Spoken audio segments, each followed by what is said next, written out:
नमस्ते दोस्तों। पिछली वीडियो में हमने जो है क्लास 8 के चैप्टर जो सेकंड को हाफ कंप्लीट कर लिया था और अपन आगे वाले पार्ट यानी नेक्स्ट हाफ को आज कंप्लीट करेंगे। अपन ने लैंड और सोइल के बारे में पढ़ लिया था। आज अपन वाटर और natural vegetation plus wild life के बारे में पढ़ेंगे। तो ठीक है दोस्तों, स्टार्ट करते हैं। ठीक है, वाटर स्टार्ट करते हैं। वाटर से वाटर, तो यहाँ देखिए वाटर वाटर इज अ विचुअल रिन्यूएबल नेचुरल रिसोर्सेज। वाटर क्या है? एक रिन्यूएबल रिसोर्सेज है। 3/4 of the earth surface is covered with water. It is therefore approximately called water planet. ये बोलना चाहता है कि अर्थ का कितना 3/4 हिस्सा जो किससे घिरा हुआ है? पानी से घिरा हुआ है। इसलिए अपन इसको क्या बोलते हैं? वाटर प्लैनेट बोलते हैं। क्या बोलते हैं अपन इसको? वाटर प्लैनेट बोलते हैं। यानी अर्थ का 75% एरिया किससे के पास है? वाटर के पास है। ओशंस है, सी है, लेक्स है, रिवर्स है, पॉन्ड है, सब कुछ इसके अंदर आ जाता है। इसलिए अपन इसको वाटर प्लैनेट बोलते हैं क्योंकि इसका 75% हिस्सा जो है वाटर से कवर्ड है। It is in the primitive oceans that life began almost 3.5 billion years ago back. अभी बोल रहे हैं कि जो लाइफ है वो कहाँ स्टार्ट हुई थी? कहाँ स्टार्ट हुई थी? ओशियंस में। जो अर्थ पे पहली लाइफ थी वो कहाँ स्टार्ट हुई थी? ओशियन के अंदर स्टार्ट हुई थी। और कब? 3.5 billion year ago back. Even today, आज भी, the ocean cover 2/3 of the earth surface and support a rich variety of plants and animal life.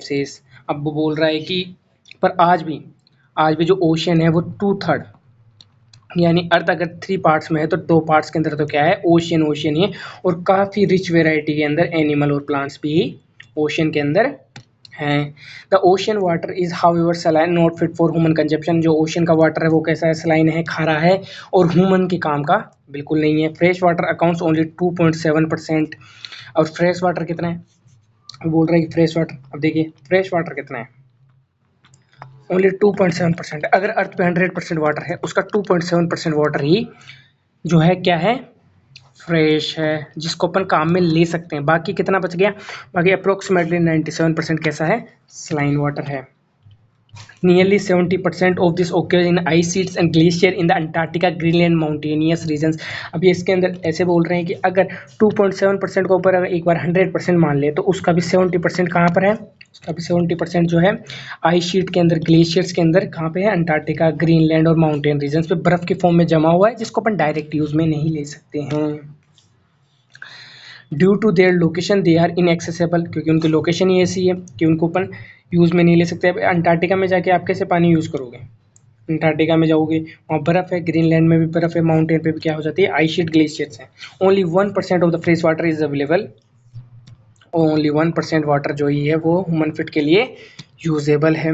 It is found as ground water, जिसके अंदर ग्राउंड वाटर आ जाता है, surface water आ जाता है। Ground water जो जमीन के अंदर है, जिसको अपन ट्यूबवेल से निकालते हैं। सरफेस वाटर जो रिवर, पॉन्ड, लेक्स के अंदर है, उसको अपन बोलते हैं। और वाटर वेपर जो एटमॉस्फेयर में भाप है, वाटर वेपर है, उसको बोलते हैं।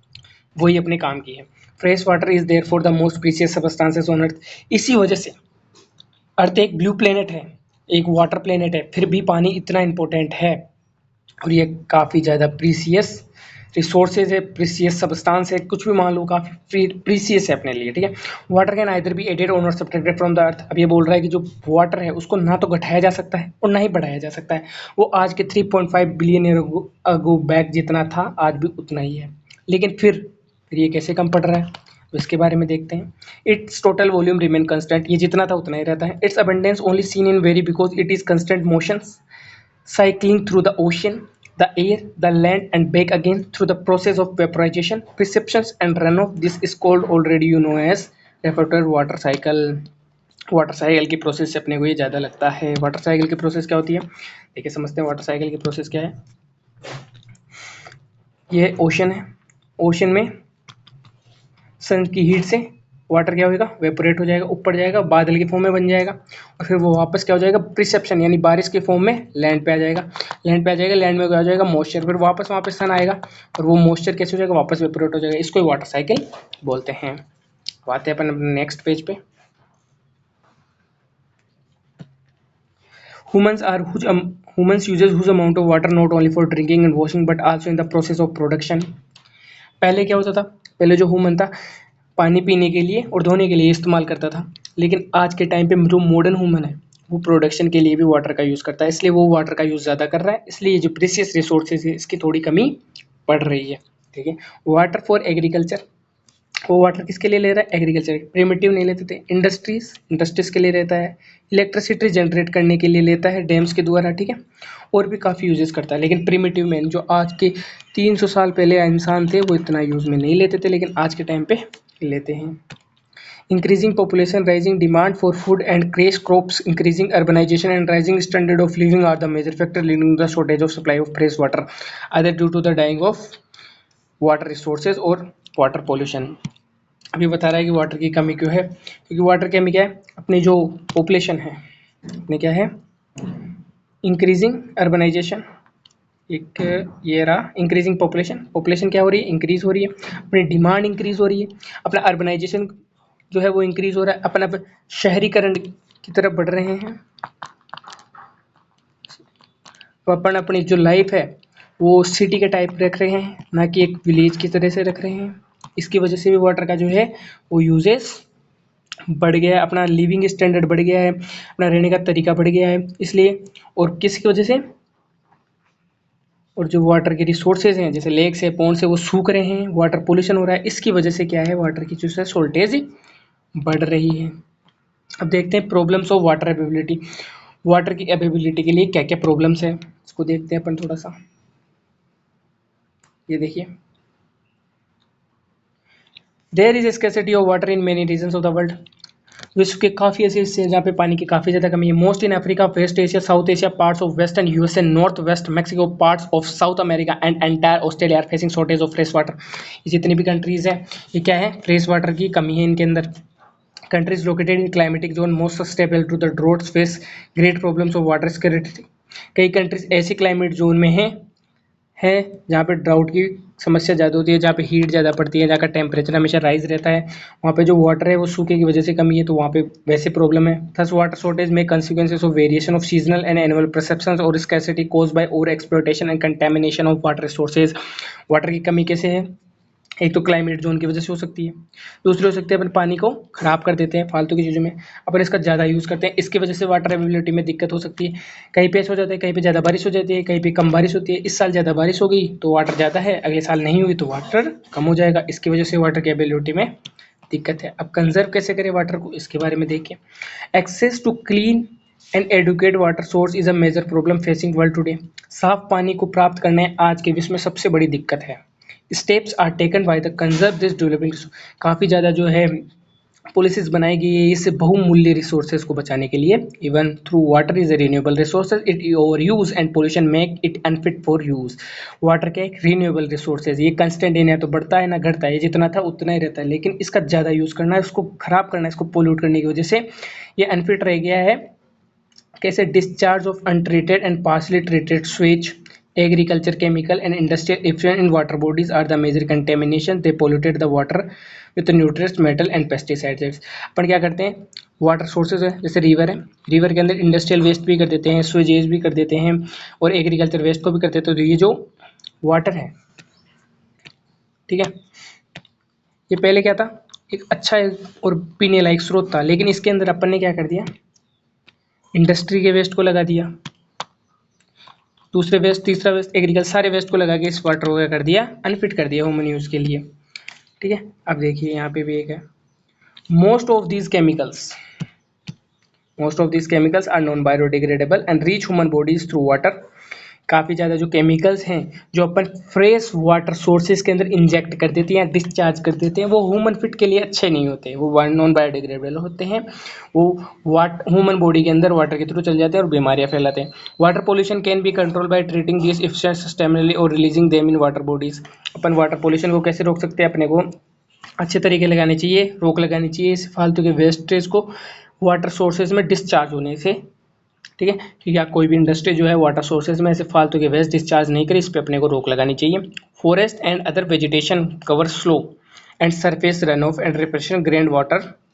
क्या करते हैं, जो फॉरेस्ट है और वेजिटेशन है वो क्या करते हैं, जो बारिश की वजह से सोइल इरोड हो जाती है, सोइल इरोजन होता है बारिश की वजह से, मिट्टी कट के चली जाती है उसको रोकते हैं, और साथ में ग्राउंड वाटर को क्या करते हैं, लेवल को इंक्रीज कर देते हैं, जो जमीन के अंदर वाटर है उसका स्तर ऊपर कर देते हैं।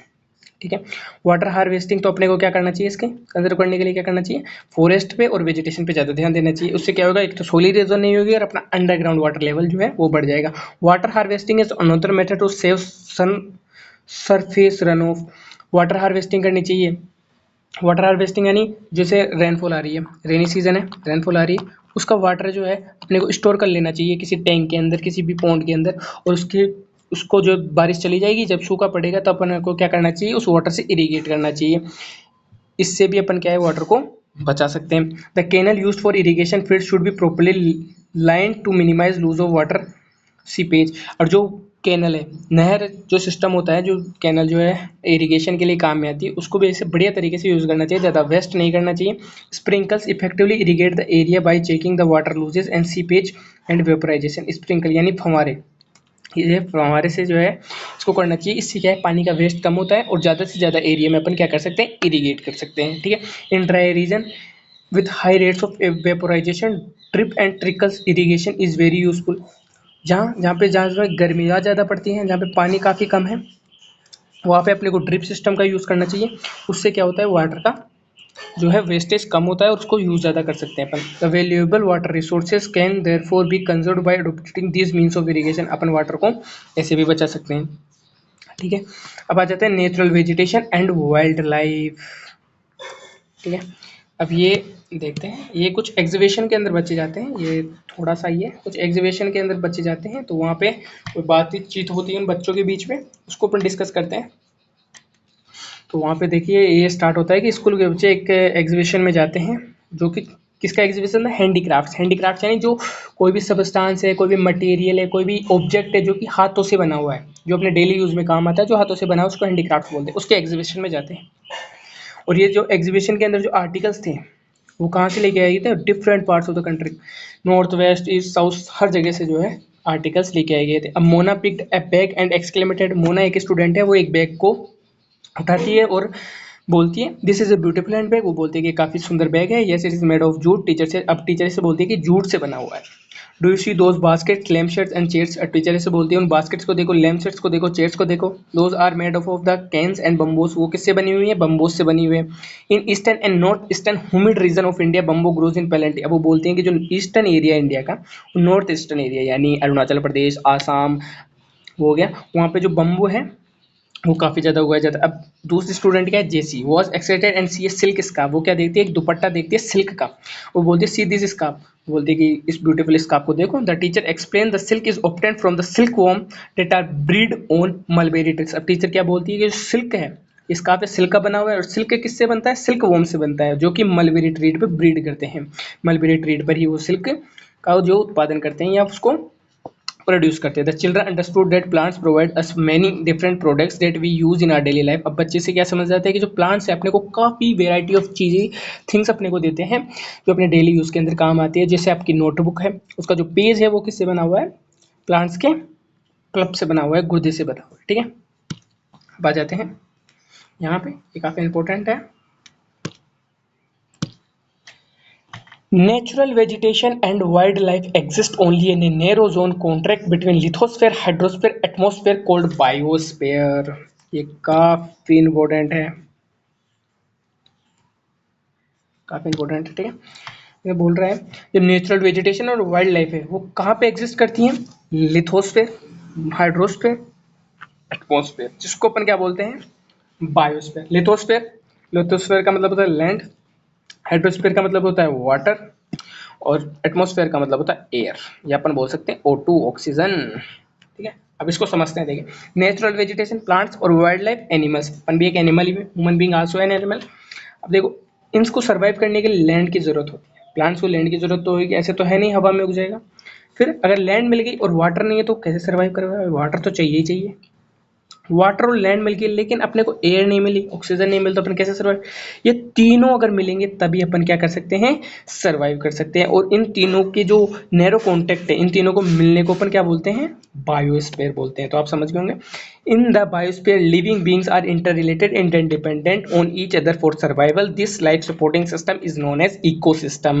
इस बायोस्फीयर में जितने भी लिविंग बींग्स है वो एक दूसरे पे क्या है, आश्रित हैं सर्वाइवल के लिए। इसी लाइफ सपोर्टिंग सिस्टम को क्या बोलते हैं अपन, इकोसिस्टम बोलते हैं। Vegetation and wildlife are valuable resources. Vegetation और वाइल्ड लाइफ क्या है, एक वैल्यूएबल रिसोर्सेज है, इसको बचाना चाहिए। Plants provide us with timber. Plants अपने को क्या देते हैं, टिम्बर देते हैं। एनिमल्स को क्या देते हैं, शरण देते हैं, शेल्टर देते हैं। अपने को ऑक्सीजन देते हैं जिससे अपन सांस लेते हैं। Provide soil for essential of growing crop. वो क्या देते हैं, सोइल को ऐसा बनाते हैं कि वो क्रॉप्स उगा पाए। Act as shelter beds, shelter beds की तरह एक्ट करते हैं। Help in storage of underground water. Underground water को स्टोर करने के लिए, उसका लेवल बढ़ाने के लिए प्लांट्स काफी इंपॉर्टेंट है। अपने को फ्रूट्स देते हैं, नट्स देते हैं, लेक्चर देते हैं, टर्पनारायन देते हैं, ऑयल देते हैं, गम देते हैं, मेडिसिन प्लांट्स देते हैं और अपने को पेपर देते हैं जो कि अपने स्टडीज के लिए काफी इंपॉर्टेंट है। तो देखो प्लांट्स अपने को क्या क्या चीज दे रहे हैं। There are some innumerable uses of plants and you can add some more. plants के काफ़ी ज़्यादा uses है जिसको अपन काउंट भी नहीं कर सकते, इतने uses है। अब अपन करते हैं वाइल्ड लाइफ के बारे में। Wildlife includes animals, birds, insects as well as the aquatic life. Wildlife क्या इंक्लूड करती है, एनिमल्स, बर्ड्स, जानवर, पक्षी, कीड़े मकोड़े और साथ में पानी में रहने वाले जानवर भी। They provide us milk, meat, hides, wool. वो अपने को क्या क्या प्रोवाइड करते हैं, milk, meat, hides, wool provide करते हैं। Insects like bees provide us honey. कीड़े मकोड़ों में जैसे मधुमक्खी है वो अपने को क्या देती है, शहद। Help in pollination of flowers and have an important role in play decomposers. वो क्या हेल्प करती है, पोलिनाइजेशन, रिप्रोडक्शन के लिए हेल्प करती है, किसके, फ्लावर्स के। और डिकम्पोजर के जैसे भी एक्ट करती है in the ecosystem. The birds feed on insects and act as a decomposer as well. अब बर्ड्स क्या करते हैं, कीड़े मकोड़ों को खाते हैं तो वो भी एक तरीके से डिकम्पोजर की तरह एक्ट करते हैं। अब होता है vulture. Due to its ability to feed on dead livestock, its savager and considered as a virtual cleanser of environment. vulture यानी गिद्ध, वो क्या करता है, डेड बॉडीज को खाता है, वो मांस को खाता है, जो मरे हुए जानवर उसको खाता है, तो वो भी एक तरीके से डिकम्पोजर या क्लीनर ऑफ एनवायरनमेंट की तरह से एक्ट करता है। सो एनिमल्स बिग और स्मॉल और are internal to maintain balance in the ecosystem. हर एनिमल, चाहे वो कीड़े मकोड़े हो, चाहे वो बर्ड्स हो, चाहे वो बड़े जानवर हो, चाहे वो एक्वेटिक एनिमल्स हो, सारे के सारे जो है इकोसिस्टम को मेंटेन करने के लिए अपना रोल इंपॉर्टेंट बताते हैं। Distribution of natural vegetation. अब नेचुरल वेजिटेशन का डिस्ट्रीब्यूशन देखते हैं। The growth of vegetation depends primarily on temperature and moisture. Vegetation का ग्रोथ किस पे डिपेंड करता है, मॉइस्चर पे करता है और टेम्परेचर पे करता है। टेम्परेचर कैसा है उसी के हिसाब से जो है वहाँ की वेजिटेशन होगी। वहाँ पे मॉइस्चर कितना है, अगर ज़्यादा मॉइस्चर है तो वहाँ पे हरा भरा होगा, और कम मॉइस्चर है तो डेजर्ट जैसा होगा। टेम्परेचर ज़्यादा है तो डेजर्ट जैसा होगा, और टेम्परेचर कम है तो भी डेजर्ट जैसा ही होगा। जैसे कोल्ड डेजर्ट और हॉट डेजर्ट, और मॉडरेट टेम्परेचर है तो फॉरेस्ट जैसा अपने को दिखेगा। The major vegetation types of the world are group as forest, grasslands, scrubs and tundra. Forest के अपने को जो विश्व के अंदर, वर्ल्ड के अंदर अपन ने 4 प्रकार की वेजिटेशन देखी। एक तो फॉरेस्ट, एक ग्रासलैंड, दूसरा स्क्रब्स, तीसरा और चौथा है टुंड्रा। इन चारों को अपन थोड़ा सा पढ़ेंगे, ठीक है। देखते हैं। In areas of heavy rainfall huge trees may thrives, the forest are thus associated with areas having abundant water supplies. अब ये देखिए, ये 3 लाइन देखिए।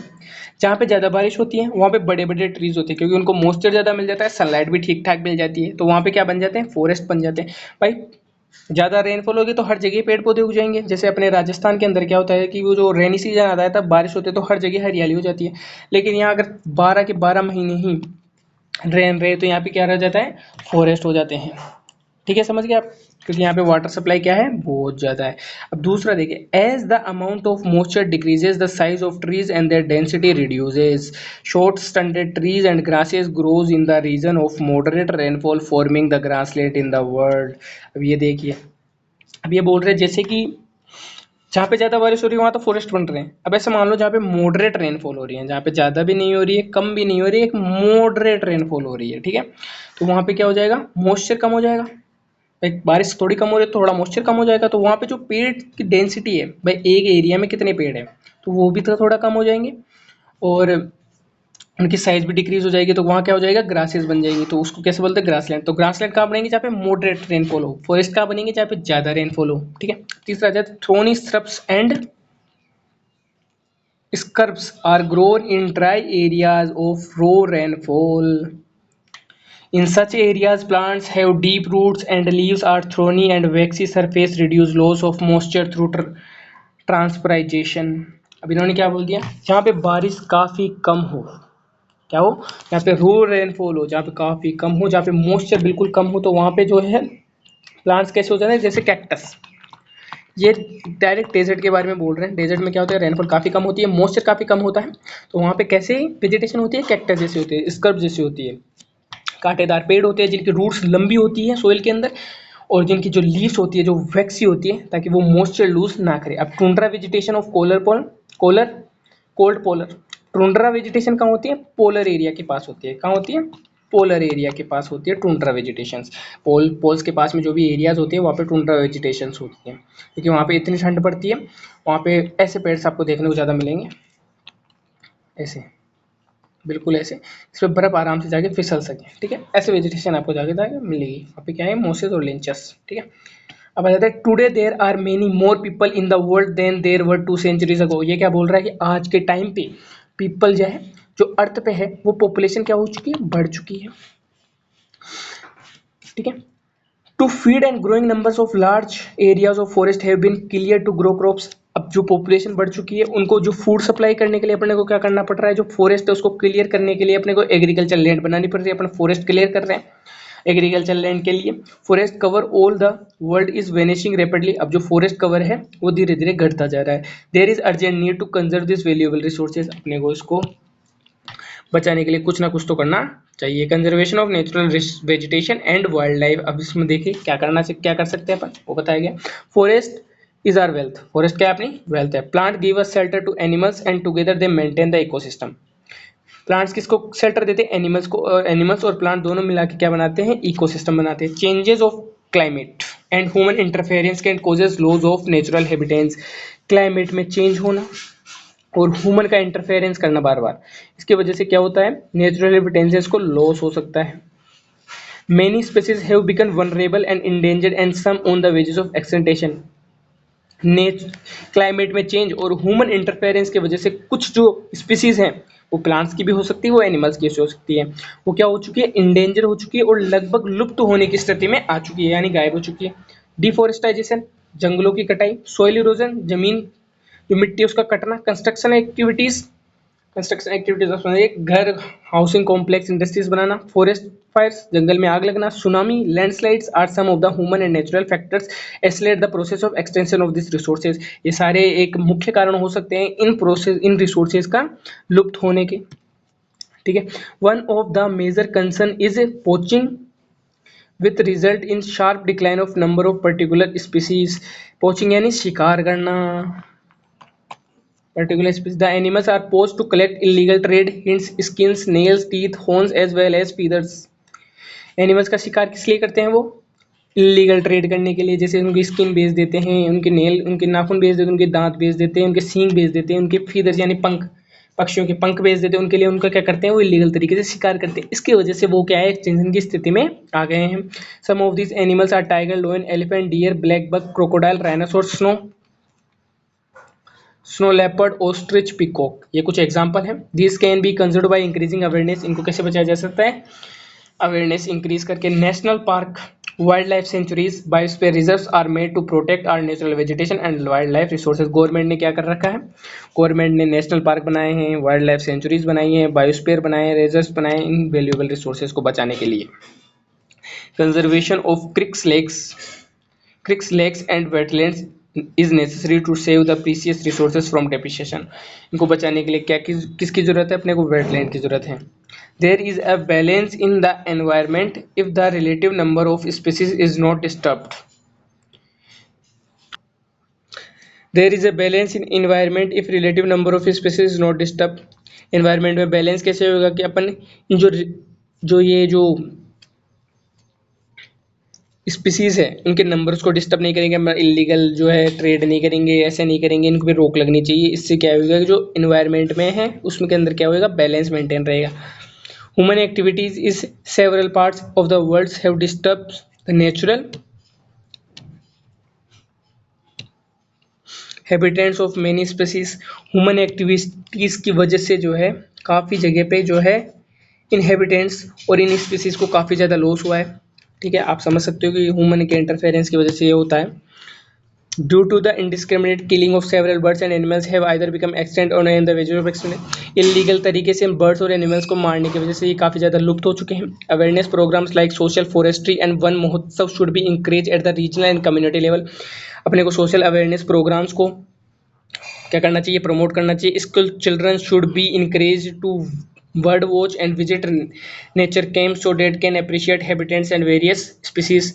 चिल्ड्रंस को अपने को क्या करना चाहिए, अप्रोच करना चाहिए ऐसे किसके अंदर, नेचर कैंप्स के अंदर भेजना चाहिए और उनको अप्रिशिएट करना चाहिए। Many countries have pass law against the trade as well as killing of the birds and animals. काफ़ी ज़्यादा कंट्रीज जो इस वर्ल्ड के अंदर है उन्होंने काफ़ी सख्त पॉलिसीज बनाई है गए एनिमल्स और बर्ड्स की किलिंग के ऊपर। In India killing of lion, tigers, deer, great bustard and peacocks is illegal. India के अंदर इन सब की जो किलिंग है वो इलीगल है। And international convention CITES has been established that listed several species of animals and birds in which trade is prohibited. Conservation of plants and animals is a ethical duty of every citizen। ये एक international authority है जिसने कुछ birds और animals की list बनाई है जिनका ट्रेड करना इलीगल बताया गया है, जिसका ट्रेड करने पर सख्त मनाही है और इलीगल है।